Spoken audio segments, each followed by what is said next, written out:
requests for some balance exercises that can be done at home. So I thought I would make a video today to show you some of the easier ones that you can do, just the things that you have around the house that can be really helpful. The first thing I want to talk about though is our feet. We tend to wear shoes that kind of weaken the muscles in our feet, and we receive so much sensory information from the nerves on the bottom of our feet that if we're not really in touch with our feet anymore, that can make balance a bigger challenge than it needs to be. I'm not suggesting that all of a sudden you go barefoot, because that can have a whole lot of other problems if you go along with it. But when you're in your home and in a safe environment, especially if you have flooring that maybe has some give to it, carpet. I don't like to go barefoot too much on the hard floor, but for example, I'm standing on a mat that's an anti-fatigue kitchen mat. That kind of thing can work really well. And doing as many of these balance exercises barefoot as possible can be really helpful. I know I have my shoes on, but I'll take them off here in a second. Anyway, I want to reconnect you with your feet. That's one of the first places to start. So the first thing that I actually want you to do, and I will go ahead and take my shoes off, is as you're standing, to just think about pushing your big toes down into the floor. As we get older, sometimes we stop using our toes as much as we should. So I really want to get you back into the habit of using your feet if you're not, and not paying as much attention to them. So we're going to start off pushing your big toes into the ground. And at the same time that you're doing that, I want you to think about pulling up on your pelvic floor muscles. And what I mean by that is I want you to think you have to pee, but you have to wait and you got to hold it. So contract those muscles as if you had to stop the flow. So I'll say that a lot, big toe, stop the flow. I want to get you kind of in the habit of connecting those two. If those pelvic floor muscles are stronger, they're going to help you to activate your core, your trunk, and that is your base of stability. So becoming more and more familiar with that will be very helpful. If your brain starts to connect that you are contracting those pelvic floor muscles when your big toe is in contact with the ground, it will start to become automatic and your balance will start to improve. So after we've kind of started pushing the big toe into the ground, I also want to have you start practicing doing that in what's called a tandem stance. Now definitely have a chair or a wall, something nearby, so that you can make sure that you have something to stabilize yourself until you're ready to do this without anything around you. Please make sure that your chair doesn't have wheels, so a firm chair, or push the chair against the wall, something like that. A tandem stance is simply putting heel to toe. Okay, so it's as if I'm trying to stand on a balance beam, and you will notice as soon as you do that, even if you're holding on to something, you're gonna feel the muscles in your feet start to work. The biggest thing I notice that people do when I ask them to get into a tandem stance is they automatically separate their feet because it is a more stable position. You really want to keep that heel toe position, and again, be in a safe area. So right now I'm near a wall. I also have a sturdy chair in front of me. And now once you're in that tandem stance position, once again, I want you to think about pushing your big toes into the floor and stopping the flow. So using those pelvic floor muscles as if you had to pee, but you're not quite at the bathroom yet. So big toes are being pushed down into the floor and you're stopping the flow, pulling up on those pelvic floor muscles. And you should notice that as you pull up on those pelvic floor muscles, your body starts to stabilize just a little bit. If you feel comfortable letting go, go ahead and do that. If not, at least keep 2 fingers on the wall or on the chair in front of you. You should feel your feet kind of going all over the place. Okay, now you definitely need to make sure that you do it with both feet. Switch which foot you have in front. Most people start with their dominant foot, so we definitely need to make sure to do this on both. Okay, this is something you can practice every day, all the time. Pushing your big toe down into the floor, pulling up on those pelvic floor muscles. Going along with that, you can do tandem walks. So what that would look like, I'll just move my chairs a little bit. As long as you can keep one hand on the wall and someplace safe, literally a tandem walk is as if you were taking a sobriety test. you're walking heel toe in a straight line. If you have boards on your floor like I do, you can try to make sure that you keep your feet inside the boards. Notice I'm walking close enough that my arm is touching the wall. So I know that if I lose my balance, I'm just gonna go into the wall. So it's a safe place. You can give yourself as much or as little stability as you actually feel like you need. One of the other things that's really important for balance is calf strength. So going back to using our toes, many people stop using their toes as much as they need to as they get older. So doing simple calf raises is a very important exercise for maintaining balance. And of course, if you feel comfortable, you can let go, whatever you're holding on to. But if not, definitely have something nearby that you can grab onto when you do that. So calf raises, do as many as you feel like you're comfortable doing. Anywhere from 2 to 3 sets of them. You can do 10, 15, whatever feels comfortable. I always recommend for balance training to use a ball. This is just a regular like pool beach ball. Reaction time is really important. One of the things that people are always asking me about is, if you happen to be out for a walk and let's say a dog runs across your path or you don't notice something and you trip, you want to be able to react to that so you can catch your balance and you don't fall. That's where a ball can come in really handy. So in the house, you can do things like throwing it, trying to catch it. You can kick it at the wall and try to catch it with your feet.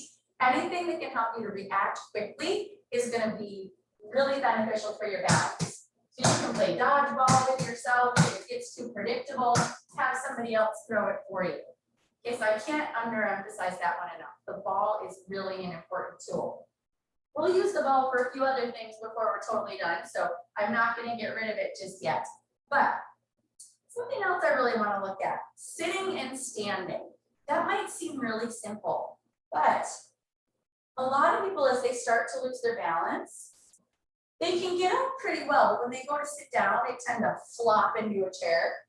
So practicing sitting and standing, making sure your big toes stay in contact with the ground, that they're not lifting up. Sit down with control, okay? Knowing that chair is underneath you, standing up without using your arms to help push yourself up, keeping those toes in contact with the ground, and again, sitting down with control. I would do probably 10 or 15 of those, just being really aware of your leg muscles, pushing through your whole foot, but keeping those toes on the floor. All right, something else we're going to look at with the chairs right here is a reach and lean. Again, only do this where you've got 2 chairs that are stable or something else you can reach for with the countertop. You've got the wall right there. All I'm going to do is, knowing that I have the chair right here, I am going to reach forward as far as I can, knowing that if I need to, I can sit right down. Okay, just reaching forward for that chair, keeping those toes in contact with the ground, knowing I can sit at any time. Those reach forwards until you almost lose your balance, but you don't, can be really helpful in helping your body to learn how to catch itself again. Another one is called rock the boat.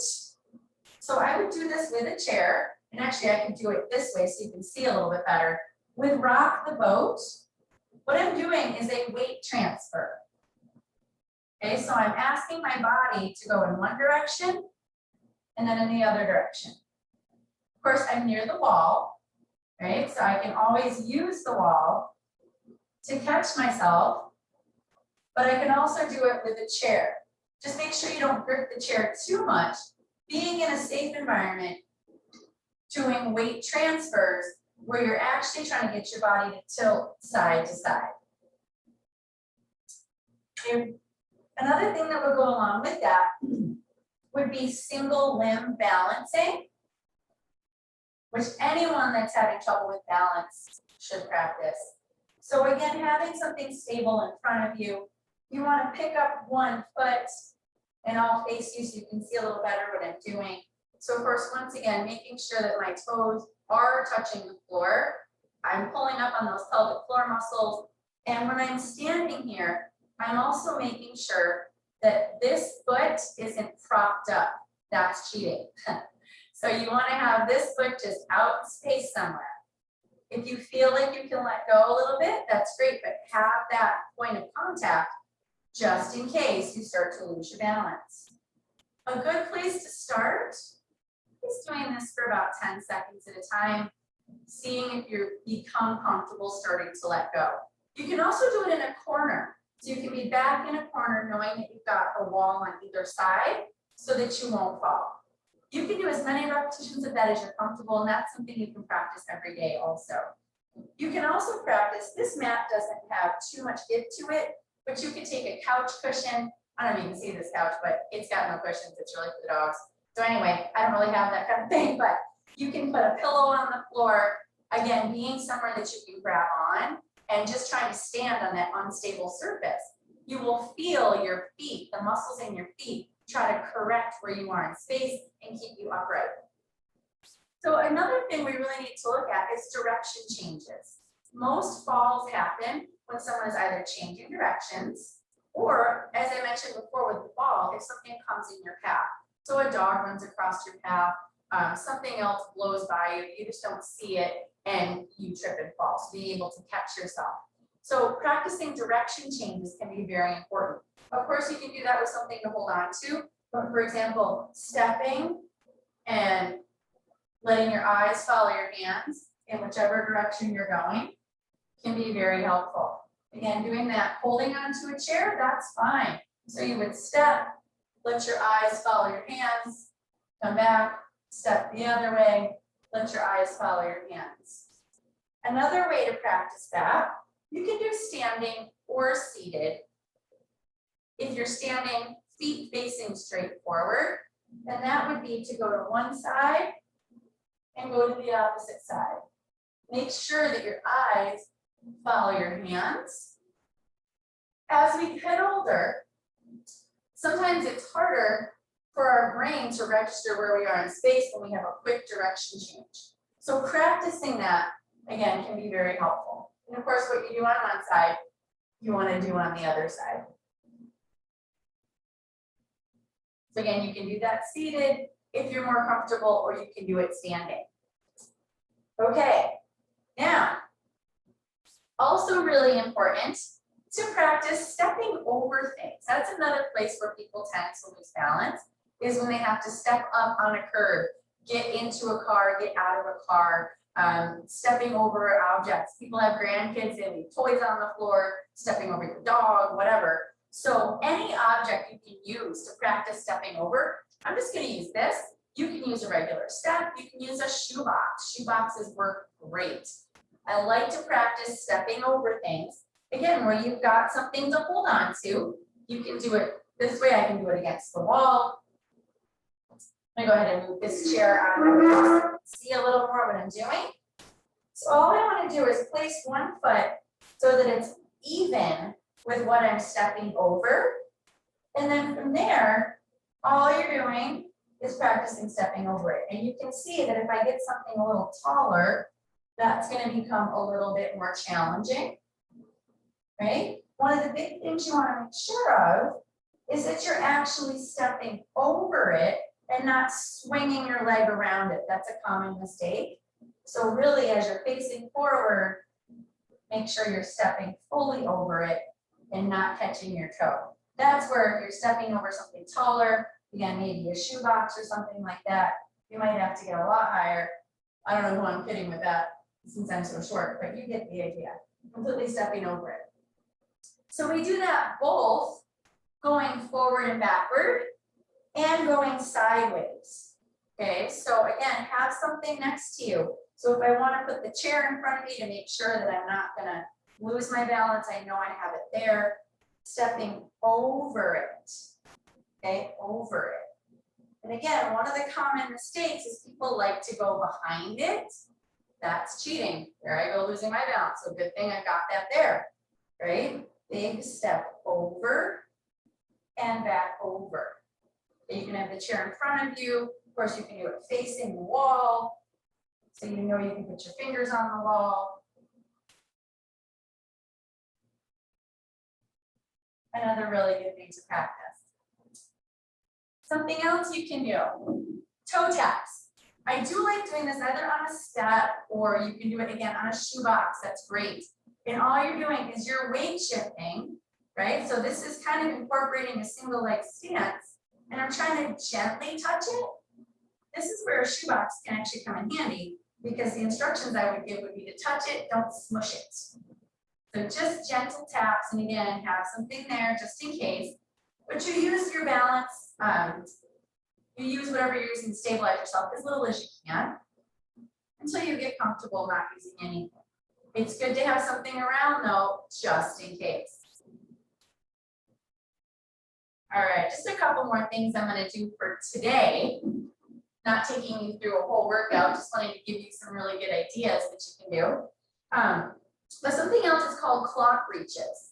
So just like what it sounds like, you're going to maybe reach towards 6 o'clock, 3 o'clock, but you're asking yourself to reach across your body, which is a place where a lot of people can tend to lose their balance. I do like to do this also knowing that you've got the chair behind you, right? Just in case. So if I'm going to reach across my body, knowing that if, oh, I lose my balance, that chair is right there. So then the last thing I want to do for right now, if you're able to get on the floor, that's great. If you're not able to get on the floor, you could do this on your bed. You could do it if you've got a nice big couch or something like that. But it's really important to work the glute muscles, the butt muscles that we sit on, because they are one of your major hip movers. And they tend to get weak the older we get and the more we sit. So if you're able to get on the floor, again, that's great. If you need to do it on a bed or something, that's fine too. I'm just going to put my hands behind my head, but you can put your hands wherever you're comfortable. And then what you're going to do, all you're going to do, use your butt muscles to push your hips off the floor. Okay, you can bring them back down and just continually repeat, or you can hold them up there. What you want to think about here, yes, you can keep your whole foot flat on the floor, but pushing through your heels, you should feel mostly the muscles on the back side. If you're feeling the muscles in the front, what that means is you're using these muscles to pull yourself up rather than using the glute muscles to push yourself up. Okay, so usually what I recommend if you're having a hard time with that is just think about squeezing your butt cheeks together, just again, like you're trying to go to the bathroom, but you're not there yet. Everybody knows how to do that. So think about that and really squeezing those glutes together. And it's, even if you just hold it, just try to hold for 30 seconds. You'll feel those glute muscles working. Something else you can actually do when you're sitting on your chair is to try to lift yourself up and down by squeezing your glutes. Fortunately, in work from home world, no one will know what you're doing, which is lovely. Those are some really simple things to start off with, but I think I gave you quite a few things that you can try on your own at home. I will do another more advanced video coming up again soon. Thank you.